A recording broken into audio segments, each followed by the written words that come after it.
મારું નામ કેસી ઠાકોર, મદદનીશ ખેતી નિયામક, ખેતીવાડી શાખા, જિલ્લા પંચાયત સુરેન્દ્રનગર. વર્ષ 2025 અંતર્ગત સરકારશ્રી દ્વારા જાહેર કરેલ કૃષિ પેકેજમાં આ વર્ષે સુરેન્દ્રનગર જિલ્લામાં 1,91,000ની આસપાસ ખેડૂતોએ પોર્ટલ પર અરજી કરેલ છે. જે સબબ તમામ પ્રક્રિયા ખૂબ જ ઝડપી કરવામાં આવેલી છે અને ખેડૂતોને સહાય ઝડપી મળી રહે એ માટે લગભગ 1,72,000 જેટલા સુરેન્દ્રનગર જિલ્લાના ખેડૂતોને અત્યાર સુધીમાં આપણે 624 કરોડની આસપાસ સહાય ચૂકવી દીધેલ છે.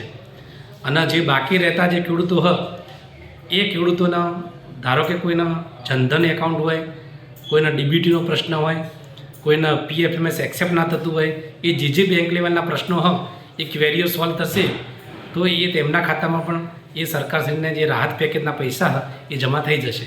તો દરેકે ખેડૂતે જેનો વિલંબ થયો હોય એ પોતાની નજીકનો બ્રાન્ચનો કોન્ટેક્ટ કરી લે અને જે પોતાની ક્વેરી હોય એ સુધારી લે.